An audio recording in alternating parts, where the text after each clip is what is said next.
શું આપ જાણો છો કે ઘરમાં કોઈના મૃત્યુના દિવસે ગેસ કે ચૂલો કેમ સળગાવવામાં નથી આવતો?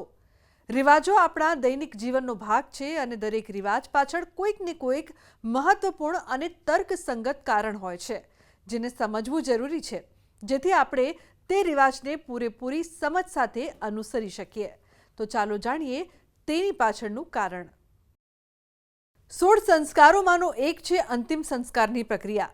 આ કોઈપણ વ્યક્તિના જીવનનો અંતિમ સંસ્કાર છે, જેમાં તેની મૃત્યુ સાથે સંબંધિત રિવાજોનું પાલન કરવામાં આવે છે.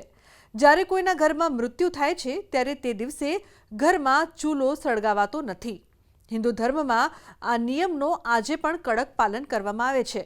શું તમે જાણો છો કે આ રિવાજનું પાલન શા માટે કરવામાં આવે છે? હિન્દુ ધર્મમાં આ પરંપરા ખૂબ જ મહત્વપૂર્ણ માનવામાં આવે છે.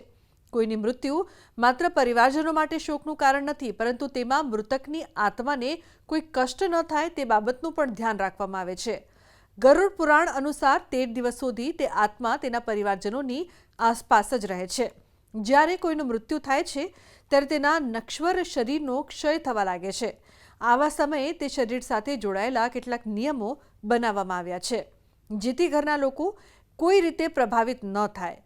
ગરુડ પુરાણ અનુસાર કોઈના મૃત્યુના દિવસે તે ઘરમાં ચૂલો સળગાવવાથી મૃતકની આત્માને દુઃખ થાય છે.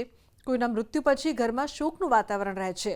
પરિવારજનો સાથે સાથે મૃતકની આત્મા પણ તે વિયોગનો શોક મનાવી રહી હોય છે. જો ઘરમાં કોઈ વ્યક્તિ ભોજન કરે છે તો મૃતકની આત્માને કષ્ટ થાય છે.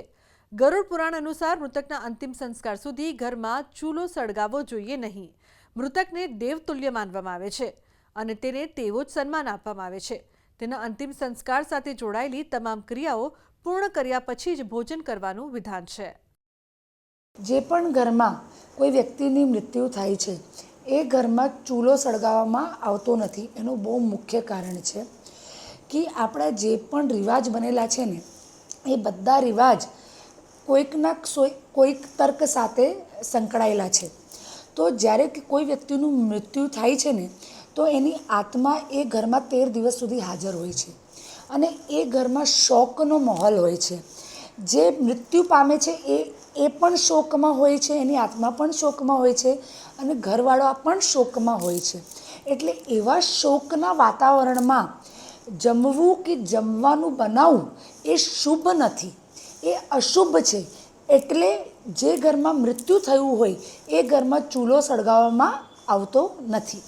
તો આજના અમારા આ વિડીયોમાં બસ આટલું. ફરી મળીશું એક નવી અને મહત્વપૂર્ણ જાણકારીની સાથે, પરંતુ આ વિડીયોને આપ ખાસ લાઇક કરજો અને વધુમાં વધુ શેર પણ કરજો, જેથી બીજા લોકો સુધી પણ આ માહિતી પહોંચી શકે. નમસ્કાર.